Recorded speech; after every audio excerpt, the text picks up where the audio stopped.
Hello and welcome to the Spotlight Games Thanksgiving Spectacular, a special one-off show where we're going to talk about all the games we're thankful for, the gaming moments we're thankful for, but most importantly, the gaming moments that you're thankful for.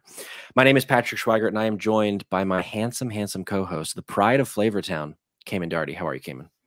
You know what, Patrick? I am doing wonderful. I am feeling thankful, feeling festive, and I am ready to get the show on the road today. Well, why don't we just take that energy right into some brief housekeeping, and then we'll jump right in. We'd love it if you follow the show on social media, Spot Games Pod on Twitter, Spotlight Games Podcast on Instagram, and we're on YouTube now. In fact, you might be watching this as a video on your very feed right now. Go over to YouTube, give us a subscription, ring the bell so you know when we're going to share a new video, like on our videos, comment on them, do all the things that we would really love. Also, on a podcast service of your choice, if you'd rate and review the podcast, we'd really appreciate it. And tell your friends about it. We like having new listeners come in every week, right into our Instagram, right into our Twitter, share the moments that they are thankful for, that kind of thing. So we would love to spread the word. And with that in mind, let's jump right into the show. As we said at the top, we're going to be talking about what we're thankful for. So, Cayman, I would love to hear a gaming moment or a game that you're most thankful for. Yeah. So I'm going to start off with one of my earliest gaming moments and something that I cherish very fondly, and that's going to be Ken Griffey Jr. presents Major League Baseball on the Super Nintendo. It's a game that I played as a very young child. With my father and my brother. We used to sit around the old box TVs, just sitting right on there on the ground, playing Ken Griffey. Ken Griffey Jr. was one of my favorite baseball players growing up as a child, and so playing the game in such a archaic format was such a wonderful moment. It was a great bonding experience, especially as someone who doesn't participate in sports games currently or as of today. But for me, it was just one of those where I think it solidified my first foray into playing video games. And it's something that I look back on and cherish so much. Patrick, how about you? What's something you're thankful for? Well, I want to comment a little bit on your story. I have a fun Ken Griffey Jr. story myself. You know what? I'll use this as my first one. It wasn't on my list, but let's just roll with it. When I was a kid, my brothers and I, we would play a lot of video games together, which I'll be mentioning several times in this show for the things I'm thankful for. But I remember specifically Ken Griffey Jr. baseball on the N64. It was summer. I don't know what year, but when summertime was great in the Schweigert household for me and my brothers, because we would most of the time just play video games all day. And I remember specifically with Ken Griffey Jr. baseball, we were going through a season once, and something absurd about baseball is that there's like 5,000 games in a regular season of baseball. And we were doing a full season. And so we didn't want to play all of those games, so we would simulate them. And I remember there was one season we were doing it, and we weren't doing very well in our simulation. Every time we would sim a game, we would lose. And this weird thing started happening where like we would pass the controller around, and being the youngest, I typically got the controller the least, but I was just happy to get the controller at all. Sure. But I was handed the controller at one point, and I had been eating leftover fried chicken that my mother had made. And my fingers were greasy with the chicken, and we won. I pressed the button with greasy fingers like a gross little child. Sure. And we won. As one is ought to do. Right. We won a simulation or a simmed game, and then I did it again, and we won again, and I did it again. And like this weird streak started happening where we would only win if my fingers were greasy with chicken, and we would lose if my fingers were clean or if anyone else pressed the button.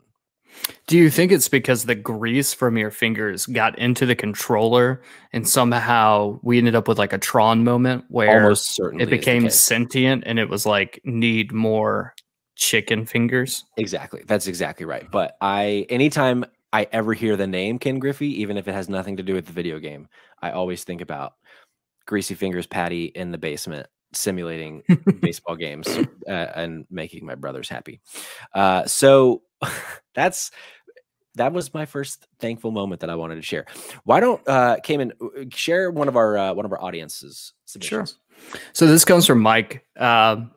Shout out to Mike out there. He says he's thankful for Crash Bandicoot Racing, Spyro, and Halo.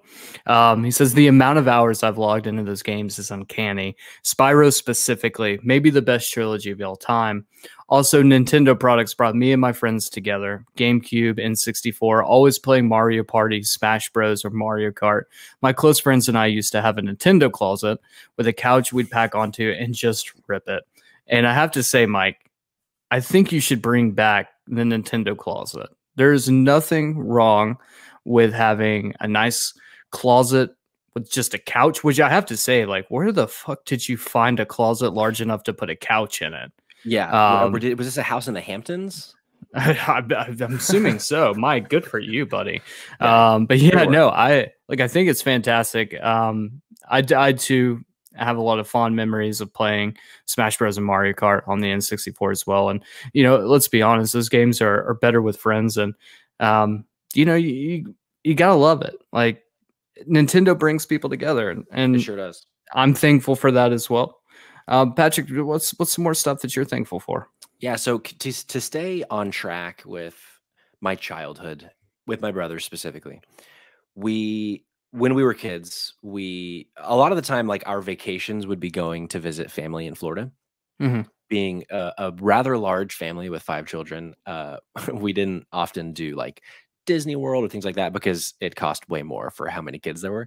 So usually we would just go visit family, which to me was great. Like, I always really looked forward to going because that's kind of all I knew, right? But vacations were always more fun because we always stayed at my Nana's house in Pensacola, and it was a very small house, like 3 rooms basically. I like I always wondered, like, when we grew up, like, how did all of us fit in that house? But it worked. But my brothers and I, we would always sleep in the living room on these blow up mattresses. And when everyone would go to bed, we would just for hours play like Madden or FIFA or whatever else, like GoldenEye, whatever like multiplayer game we were playing.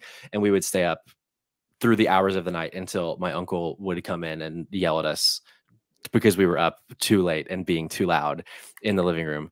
So it was always like something that I would look forward to, getting to go just play until the wee hours of the morning. Because also too, like, something that I really miss about that time in gaming is the amount of like couch co-op games there were. They just don't make them like that anymore. Like, 100%. Whether most of the games that we would play that were couch co-op were sports games, but like things like the old Lord of the Rings games, like the ones that were based off the movies, those like side-scrolling like beat 'em up type games. Sure, I really miss those because those were always really fun to play with people in the same room. Yeah. Now for me, I'm one of my next one up is that I am just thankful for the PlayStation 2. Sure. I'm very, very thankful for the hours, the days, the weeks, the months worth of playing NCAA football with my brother back when those games still existed. And fingers crossed, we get them back again. I think they are coming back. I hope so. Well, we need it. We need more of that. But you know, I'm thankful for that. The time I was able to spend with my brother playing, you know, those games, or spending countless hours listening to Nirvana's greatest hits while running bots only on the Medal of Honor multiplayer mode, or, you know, and just receiving a PS2 at all. You know, growing up, we weren't the wealthiest of families. Sure. And I specifically remember receiving a PS2 for Christmas. It was something I didn't think I would ever get. Yeah. And, you know, my parents scrounged together enough to make that happen. And, you know, I look back on Ken Griffey Jr. as my first time playing games, but I think the formative years of my gaming existence or experience was definitely the PlayStation 2, and without the PlayStation 2, I don't think I'd be sitting in this chair right now. Yeah, I remember in high school, a friend of ours, I mentioned this in the last episode, actually, he lent me his PS2, and that was the first time I ever played a PlayStation, other than like 1 or 2 times at a friend's house, because we were always a Nintendo family growing up. So I remember the first time I played a PS2, I was like, wow, I've missed out on so many great games. But yeah, I love that. The PS2, for anyone that I ever talked to that was their console at the time, it was just a really special console. It sounds like the amount of games. No, it very much was. It very much was. Now, what about some audience? What are they thankful for? A friend of ours from high school, Gregaman_X on Instagram, says Twisted Metal 2. All the time my mom and I spent playing it as a kid helped us bond. That's awesome. Yeah, I really love that. I always love hearing about like stories bonding with parents with games. Yeah. There would be times that I would like try to kind of shoehorn games into like with my parents, like, hey, we should play this. But it was always just a little like over their heads. Other than like my mom loved playing Dr. Mario, but Dr. Mario at that time was above my head. Like it was way too much for me. I didn't understand how to do it. Yeah. So I always love hearing those kinds of stories. My dad and I at a very young age, we played games, but he didn't carry that over with me. And my mom, she never was much of a gamer or gamed with us at all. But I will say, my fiance's dad, Ed, him and I, we have a fondness of games together as well, where we play a lot of Division 2. So we do a lot of Division 2 together, and it's, I didn't get that experience with my parents, but now as an adult, having it with someone else's parent is kind of weird, but also kind of fantastic, and it's something that I always look forward to when he like hits me up. He's like, "Hey, you ready to go kill some goons?" And I'm like, "Let's go, let's go take down some baddies." So for me, something else I'm very thankful for is the game Heavy Rain. Came out on a PS3. Very dark game. It is a very dark game, and the reason why this game is so special to me and something I'm thankful for is my cousin and I. We pulled a 24-hour gaming session where we played the entirety of the game in one sitting. Oh my god! In the attempt to get the best ending, each chapter we would pass the controller back and forth to each other, and it was one of those. I was in high school, probably like a freshman, sophomore in high scholl, and we would it was one of those where we just pass the controller. The game is absolutely astounding. You can pick it up 24 hours. Yeah. I mean, it didn't, I don't think it took us a total of 24 hours to beat the game, but it was one of those situations where we started it up at like 8 o'clock at night. Like, I remember we rented it from Blockbuster. That'll tell you how long ago this was. We rented the game from Blockbuster, and we like started up like 8, and at like 5 in the morning, we like finished. And we're like, oh Jesus, like, okay, it's time for sleep. We need sleep. But we also had a thing we used to do on the N64 where we play NFL Blitz 97. The goal that we had was to see how many points we could score on one team only. So one of us would be like the winning team. Yeah. And we would just throw Hail Marys. The very first play, we throw a Hail Mary, and then we just keep pulling all the defenders back so that they couldn't catch up. And then when the next person got the ball, they would just run immediately to the end zone and go out the back of the end zone for a safety. And we would just rinse and repeat until the game was over. So we would rack up like 150 to 200 points a game. It was like we weren't playing how it was intended, obviously, but it was like a really special thing, If memory serves, one of the best opponents to play against at that time was the Patriots, because this was before the Brady era, and Drew Bledsoe was when he was the quarterback. Their team was not good. Yeah, I always remember we played as the Green Bay Packers because Brett Favre was, I think, if I'm not mistaken, he was the best quarterback in the game at the time. It was either him or Troy Aikman, probably, and that was like the easiest way because you wouldn't run the ball, so there was no need for a running game. So you just had to pick whoever had the best quarterback. Yeah. Because you're just throwing deep bombs. Yeah. And so I remember specifically the play Da Bomb, which was just like one of the receivers basically just doesn't out route, like goes as far as they can possibly run. Yeah. Yeah. That's fantastic. The Blitz was a big early in the last memory with like where we would play games at my Nana's house. Blitz was definitely one of those games for sure. Hell yeah. To bring it for me to the present day, something that I've been thankful for this year especially is Xbox Game Pass. Okay. A lot of people online say it's the best value in gaming, and a lot of salty people online just get really upset about Game Pass because a lot of the gaming community is little babies. Sure. And they just, if it's not on PlayStation or it's not on Nintendo, so it's not good. Yeah. But the amount of money that I have saved this year alone from Game Pass. Like I probably have almost paid for the console. It just didn't game save. Like Psychonauts. Obviously, Halo is just the beta right now, but when Halo comes out, that's another $70. Forza. I tried Microsoft Flight Simulator, which is a $60 game. Like the list just keeps going on. Forgotten City, like $40. Next game I'm probably playing is Yakuza Like a Dragon, which usually is like between $40 to $60, depending on if it's on sale or not. And all of these games I get for $15 a month.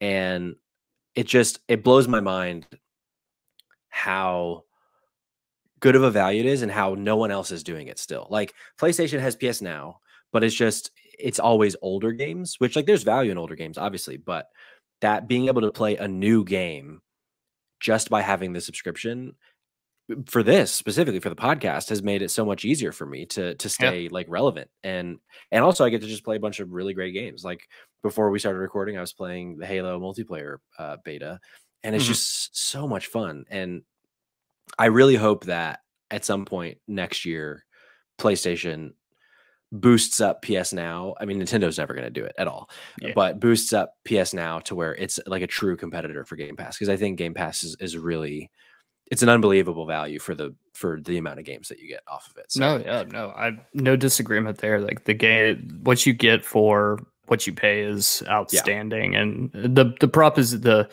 value proposition is just, it's great. I don't see any issue with it at all. Now, hit us with a listener. Yeah. So this is a really special one. It comes from my fiance, Sid. Hi, Sid. She wrote into the show, and she said, my dad buying our first PlayStation and inspiring my love for games. As I mentioned earlier, Ed and I, we still play games. We play games together. When I upgraded to a PS5, I actually gave him my PlayStation 4 so that we could play together. And, I shout out to Ed. Like, he's a great guy. And What's up, Ed? He's definitely helped raise two great kids. And I'm actually, as we're doing this, I'm actually looking across the room.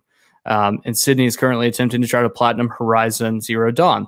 So, she's that love of games, and I guess her PlayStation fandom has carried over since childhood, and I couldn't be happier. That's awesome.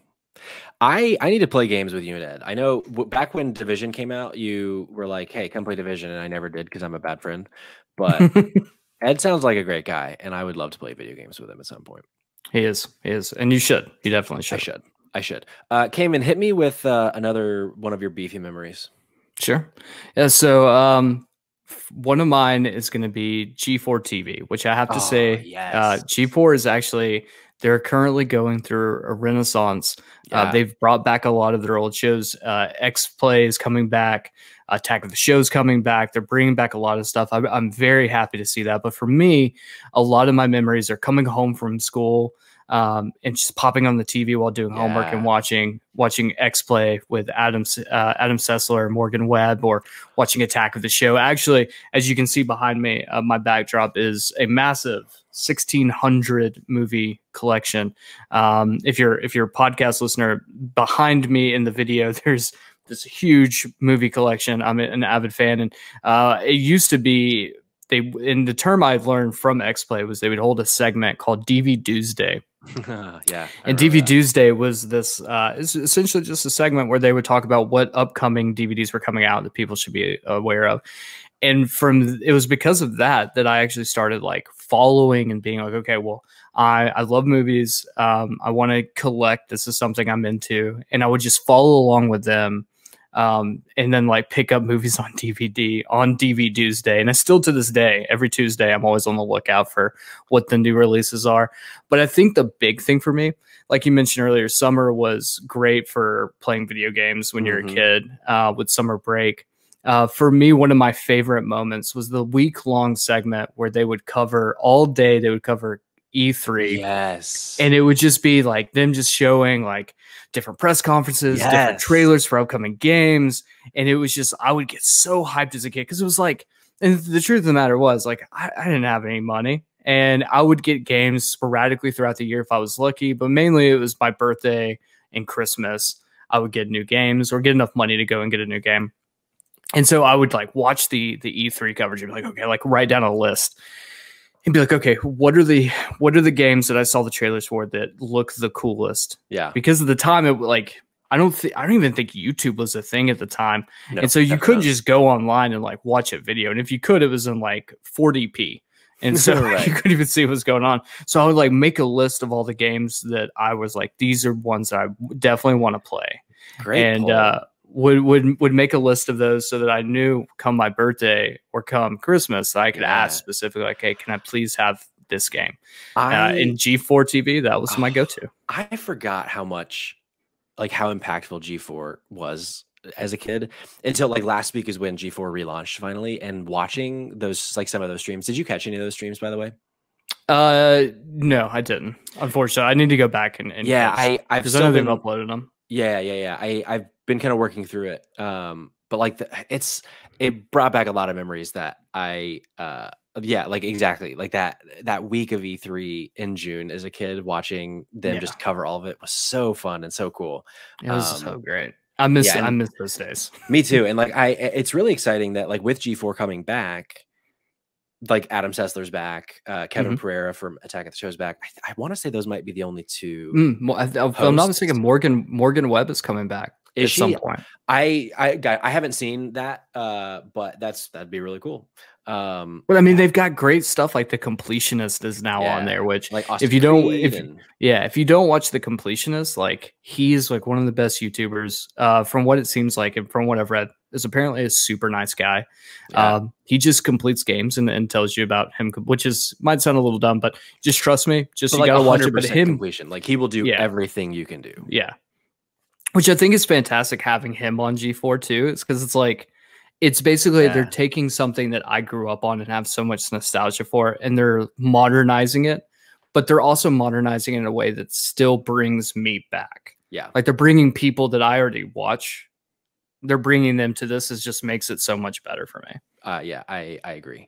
Yeah, I'm really excited they're back. I feel like something that the industry has missed for a while is that like really hyper produced video game content, like stuff that would be on TV, because it's going to be on TV again. Like they're, I don't know if the deal has gone through yet, but like they've announced like we will be on cable. It's just a matter of when, not if, which is really cool.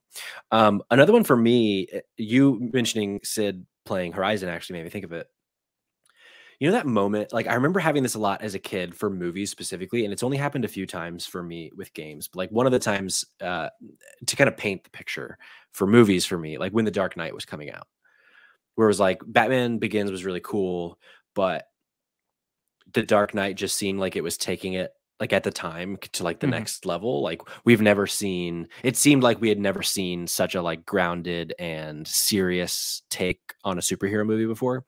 So like every piece of, whether it was a commercial or like a trailer, anything, I just wanted to see everything about it before it came out, to the point where I was like giddy with excitement leading into the release of that movie.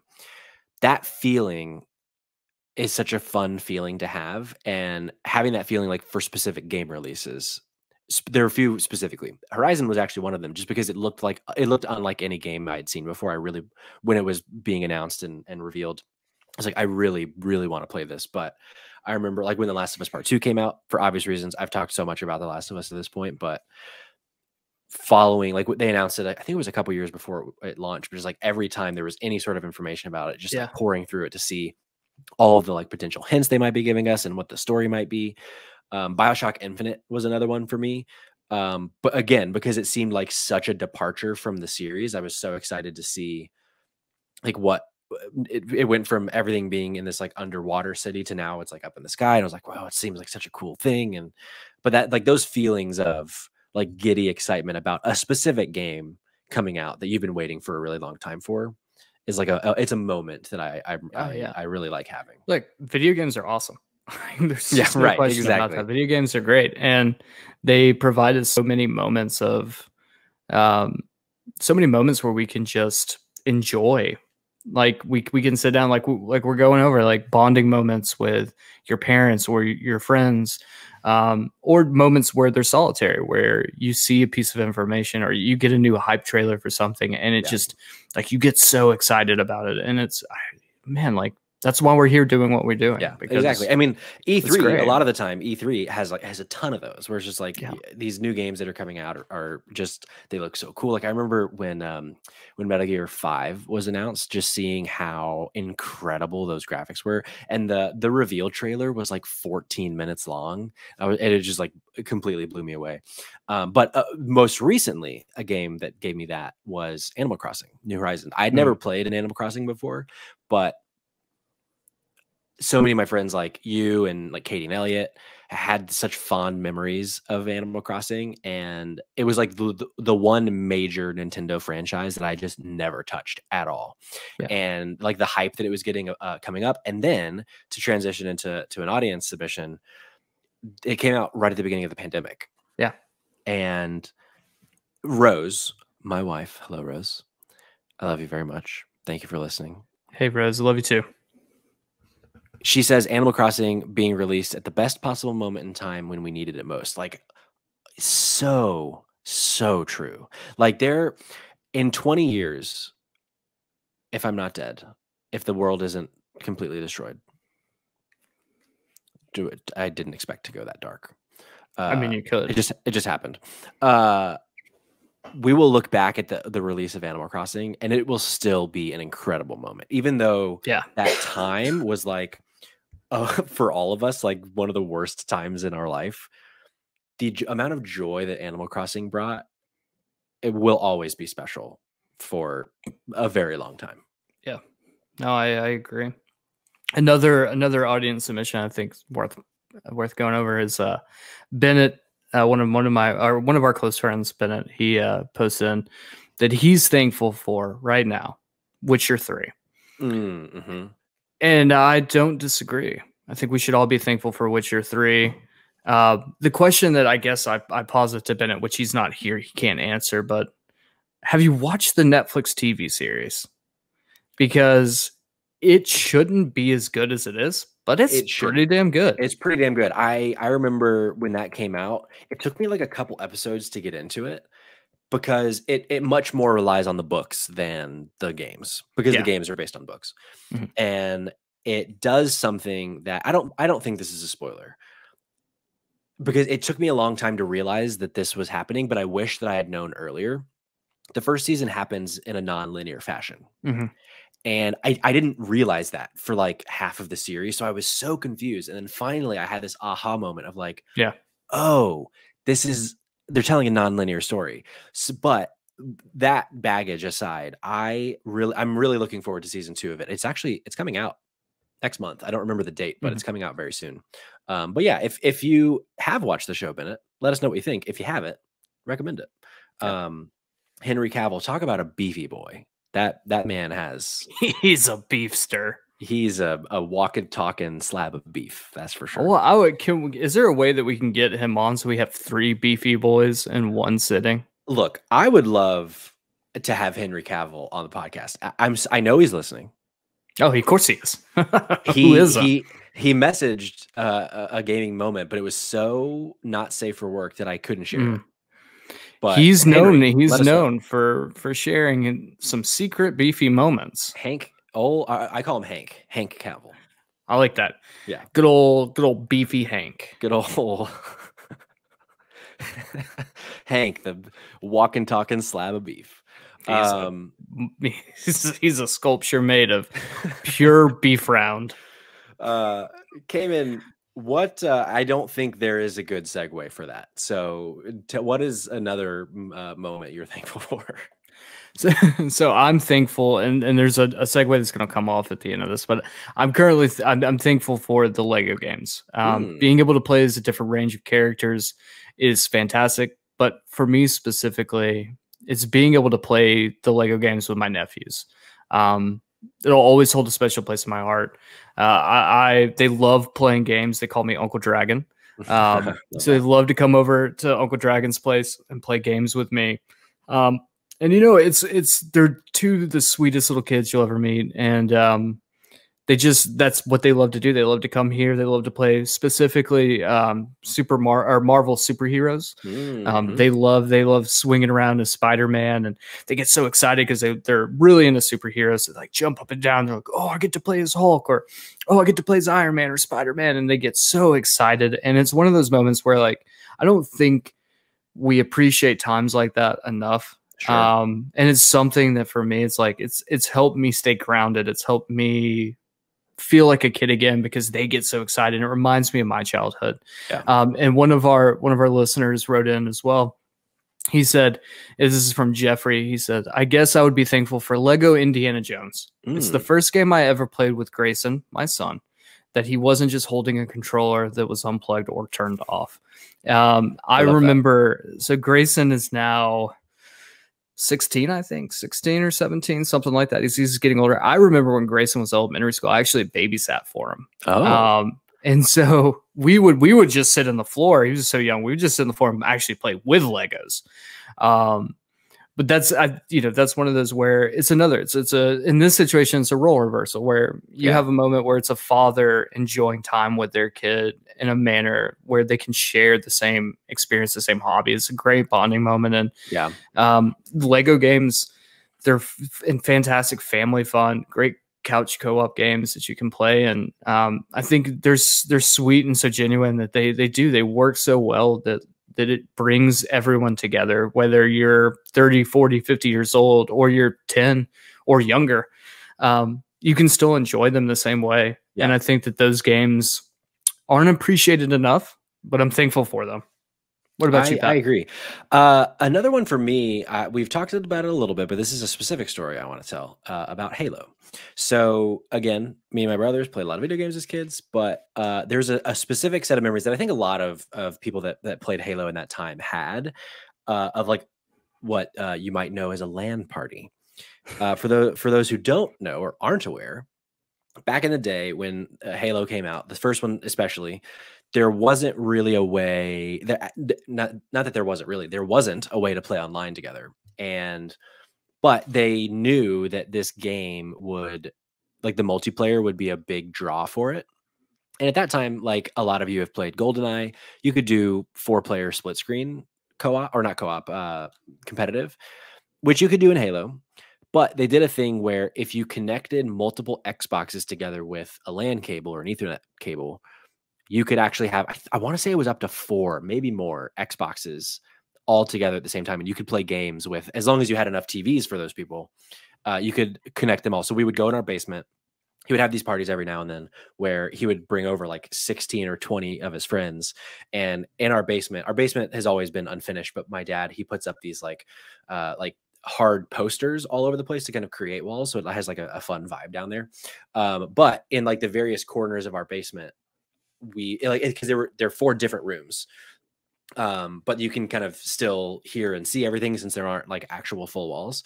So in the 4 corners of the basement, we would have people would like bring over their own TVs and they would bring their Xboxes, and we would all link them up together and have these just giant Halo parties in our basement.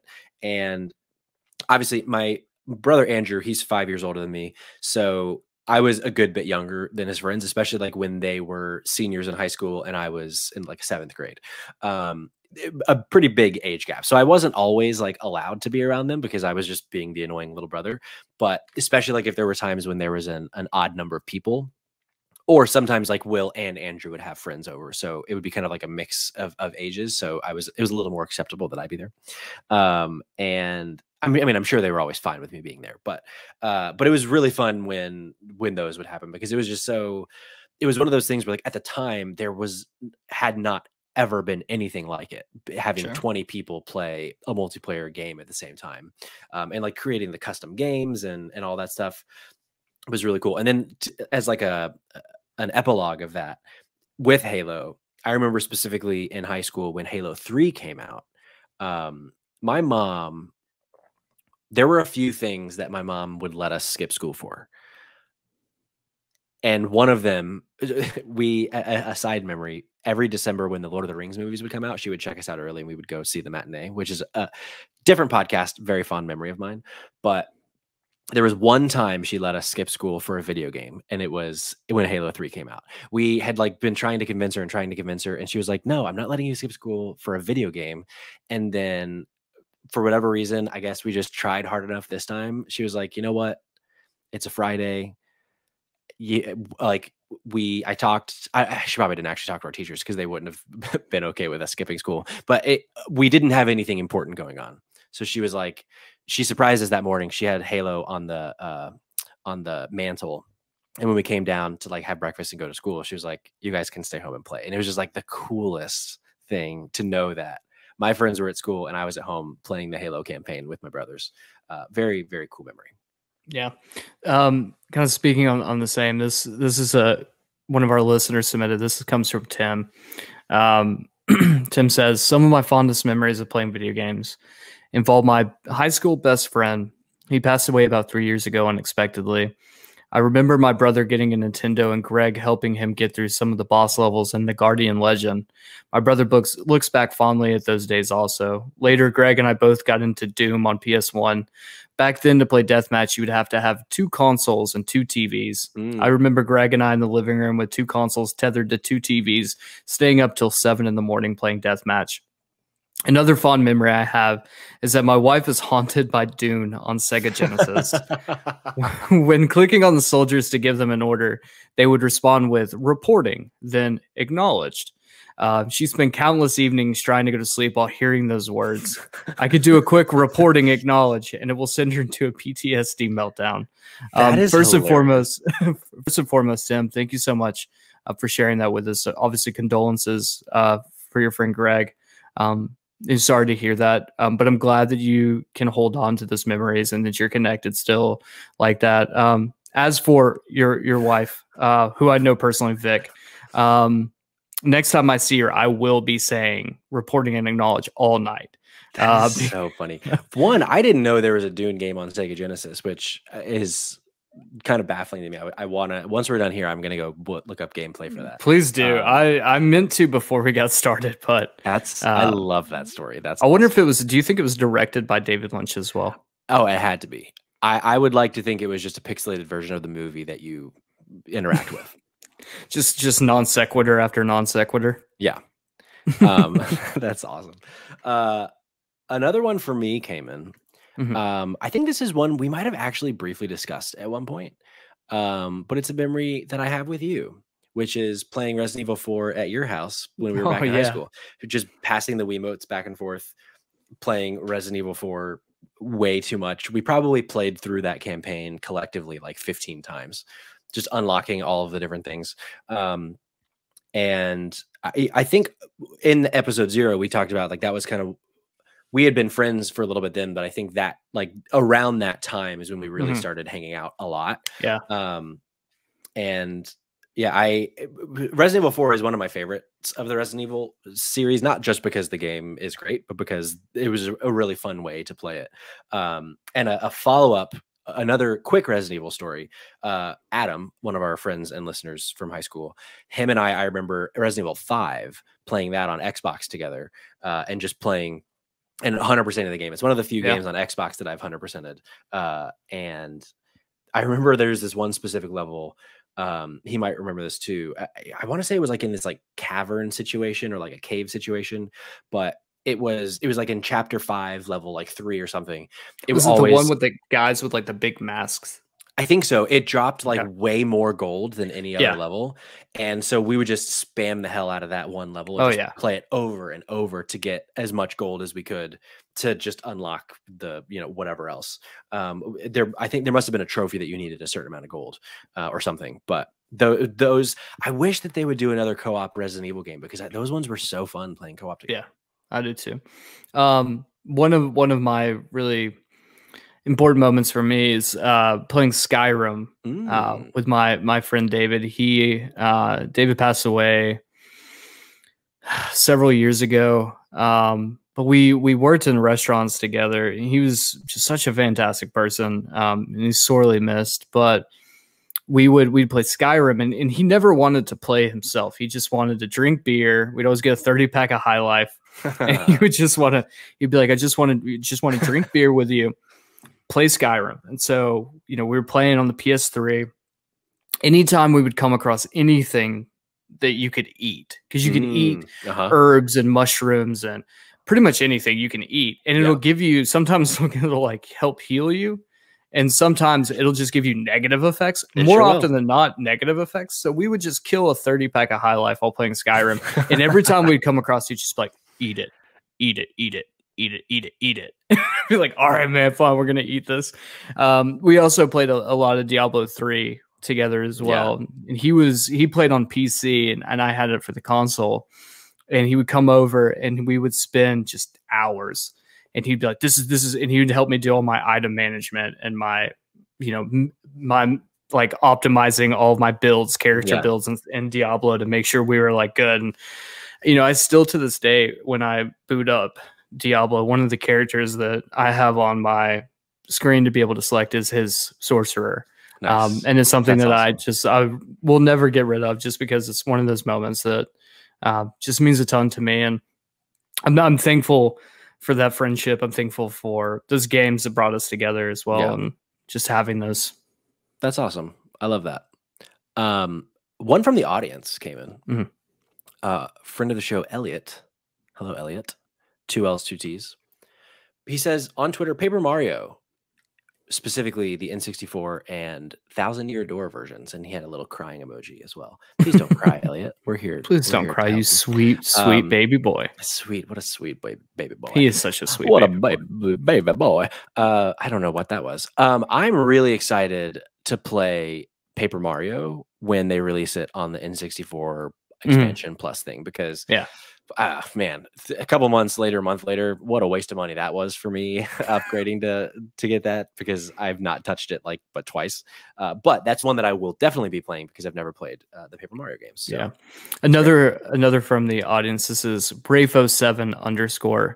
He says the Metal Gear series, which another one, I feel like Metal Gear for me is similar to Kingdom Hearts, where to be able to fully understand anything about Metal Gear or Kingdom Hearts for that matter, you have to spend hours upon hours in wiki pages and forums discussing all of it. Hideo Kojima, the creator of Metal Gear, is an absolute lunatic, and I love him for it. He's like the David Lynch of video games. For those that are more familiar with with movies, he's a wild guy.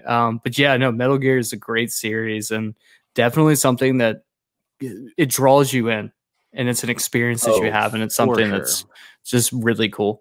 What about you, Pat? You got some more experience and some more things you're thankful for? I got some more, baby. I got some more. This is just kind of a general one. That is specific to a game or a game franchise, which is Jackbox games. Some of my favorite memories of the last 5 or so years, maybe more. Gosh, how long is it? Yeah, probably more than 5 years. Is having friends over or going over to friends' house, or even actually another one during the pandemic, playing virtually. Yeah. I would put my computer up and like face it to the TV, and on a Zoom, and we would all play virtually, and it worked surprisingly well. It's just a really accessible game, because anyone with a phone can play it, anyone with a smartphone. And it's just like some of the funnest nights is going through, especially like a new Jackbox game pack and like finding the gems and the duds. Sure. I guess not as fond memories finding the duds, but really huge shout out to Jackbox. I have a story about Jackbox as well. Jackbox. So Sid's parents, they live in Florida. And the first time I actually got to meet both of them, it was the first time I actually get to meet Sid's mom. I'd met Ed in passing before, just kind of like a, hey, so good to meet you. And then it was like a 10-minute conversation. We're done. Yeah. So we go to Florida. This is like the first time I've really been able to spend any time with them. We get down to Florida, and Sid was like, hey, bring your PS4. Let's play some Jackbox when we get down. I'm like, okay, cool.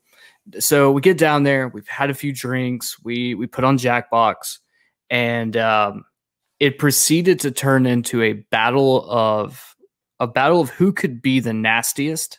So we're playing Dictionarium, and it's just me and Ed, and we're we basically were just trying to one up each other the entire night. And by the time it was done, like my ribs hurt from laughing so much. And it was like, that was the first night. And it was like, this is the worst way that you could ever meet anyone's parents, is by saying or the best exclusively for 3 straight hours, not safe for work stuff. It got so bad, but we had a fantastic time. And that's what Jackbox is a game that even people who don't play games, play like you can play Jackbox and enjoy Jackbox. Yeah, I remember at some point during the pandemic, my company that I work for, we like once a quarter or every other quarter maybe, we historically do these like team bonding things. Like before the pandemic, we would like all go to like Andretti's or something, like something that we can go have fun doing. But obviously during the pandemic, couldn't really go do much.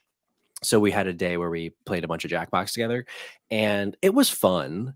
But not being able to be not safe for work really makes that game a lot less fun. It definitely just really. It's designed to be nasty. Like that's the point of it. For sure. This speaking of being nasty, this audience question, or this audience submission, comes from Camden. And I'm going to paraphrase what Camden said here. So I think we might need the actual direct quote if you have it. I don't think we do. He said, Camden says, quote, "All these ladies playing games with my heart." And you know what I gotta say to you, Camden? I know you're out there. I know you're listening to this. Look at us. But if you're listening to this, pull over. If you're driving, pull over. Pull it up on YouTube. Look us directly in the eyes when we say this. I'm gonna look. If you can see me, okay. Here it goes. One day, Camden, you're gonna find a lady who's gonna love you for you. Until then, you can remain a member of the Beef Squad with me and Patrick. Just a couple of beefy boys all just hanging out, flexing muscles. Me, Cayman, and Hank Cavill. And yep, just the 4 of us just having a damn good beefy time. What an odd choice by Camden to say that he's thankful for all these ladies playing games with my heart. Maybe Camden just maybe he just likes being played with. I wonder if this is like a subtle way for him to tell us like, hey, all these ladies are playing games with my heart. Maybe you guys can come in here and make things right. I mean, interpret that how you will, Camden. I would play matchmaker for Camden. I mean, you might be the one being made to match with him, Cayman. Oh, I mean, I would easily. Cayman and Camden, it's right there. Like it really is. The synchronicity is just. It's almost like, and if you put the 2 of us together, it's like Duplicity starring Michael Keaton. Oh, yeah. We're pretty much the same person. We're just 2 handsome boys. Yeah. Just sitting there. One apparently has more luck in his love life than the other. So I'm sorry, Camden, that's not you in this scenario. But one day, if you just keep being a sweet little boy, you'll get there, my friend. I've got Patrick. I'm gonna say my last thankful moment to the end of the show. So I want you to go ahead and you give me one more of yours. So you have one left. Is that correct? I have one left. One left, and it's very special. I want to share with you. Okay, great. I am gonna do 2 quick ones then. Okay, hit me. So the first one, I want to say I'm thankful for my wife, Rose. Something that I learned relatively early on in our relationship. If you don't know me personally, I've been with Rose now for like 11 years. We've met like when I went to college. She was a grade above me, or a year above me. And I obviously play a lot of video games. I mean, I started a video game podcast with you, Cayman. And she has never once been weird about it. There's a stigma with video games that they're for kids. And I think that stigma is starting to not be as prevalent. I think it's still there, and it'll always be there. Sure. Because a lot of kids are the one, like you start playing, a lot of people start playing games as a kid. So I see why the stigma exists, but she was never weird. Like she was never like, you play too many games, or like you are a kid for liking games or whatever. It's something that she's always been very supportive of and like cool with. because she also likes games. She didn't play nearly as many games like when we were first together. It was only until relatively recently that she started playing a lot more games. Like she's on the Switch all the time. She's probably playing on the Switch right now. So I'm glad that, because I know I've known some people, obviously I won't share any names, where people in their life that like their partners have been like, what? No, that's for kids. And that never happened to me. And I'm very thankful for that. Second one, and then I will pass it over to you. And because I think, and then we have one more from the audience as well.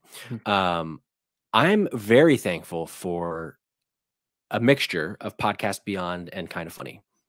If you don't know them, if you don't follow them, Kind of Funny, like Greg and Tim and Nick and Colin, when Colin was still there, they all started at IGN.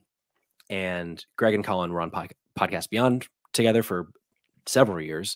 And then eventually they left to start their own company, Kind of Funny. I'm actually wearing a Kind of Funny shirt right now. But I think I've like briefly mentioned this before, where when I first bought a PS3 in college, right around the time I met Rose, I was like on IGN looking at reviews because I was trying to figure out like what games to buy. And they had one of their stories came across was a podcast, and I didn't even know what a podcast was. I clicked on it and I was like, oh wow, this is them just talking for like an hour. And it opened up an entire like world to me that I didn't know existed, which is like, there are millions of people out there who love playing games and love talking about games. And it's, I mean, since 2010, I couldn't even count the amount of like podcasts by them and other creators that I've listened to, because it's a really fun way to get to know somebody and to like learn what they like and the games they play.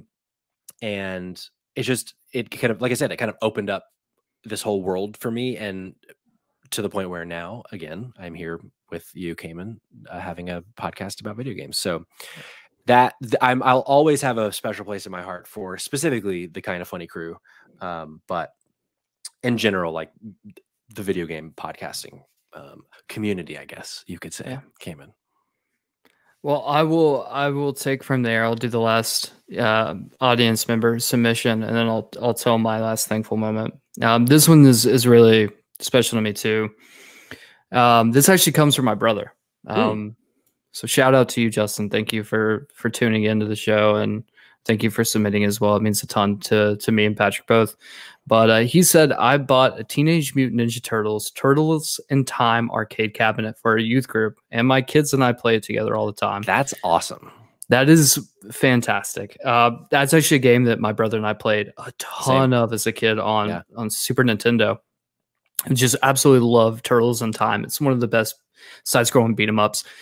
I love the fact that he's kind of fallen out of games. He doesn't play like we play, obviously. But the fact that he's introducing it to a new generation is really special. I actually have if I wasn't connected to these headphones, I have the SNES cart of Turtles in Time in my closet right there above me, and it'd be very difficult to try to maneuver it down. But I do have the Turtle Bus box set of the original animated series. Every season awesome. in the Turtle Bus.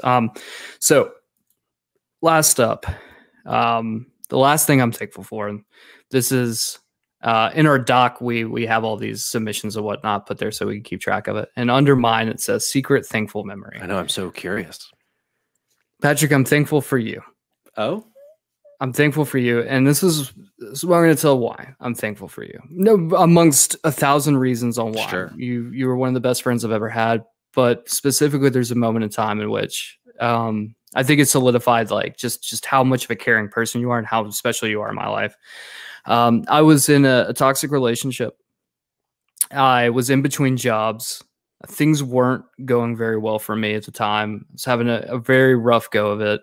And it just so happened it correlated at the same time that Uncharted 4 Thieves End was being released. And if the listeners know, Uncharted is one of my favorite series, if not my favorite series of all time. And I'm really depressed. Everything's kind of spiraling, and I'm having it's just a really, really tough go. And I'm sitting on the couch one day, I'm putting out job applications, and I get a text message from Patrick, and he tells me, he says, "Hey man, once you go to your mailbox, there's something there for you." I'm like, what the hell is in my mailbox? So I walk out. Could have been anything. I open up. There's a package in the mail. I come inside. I open it up. And my dear friend Patrick bought me a copy of Uncharted 4: Thieves End. Didn't have to do that. There was no reason or rhyme for why.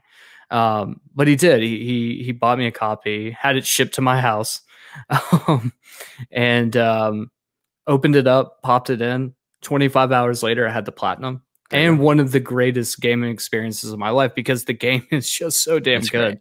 But I wouldn't have had that if it wasn't for Patrick. And so I just want to say thank you to you. I don't think I say it enough for all the work you do on the podcast, all the work you just do in our friendship alone, keeping me sane. There's some long days, and this is one of those moments for me that's just incredibly special. And our friendship is something I'm incredibly thankful for. And so, Patrick, I love you, man.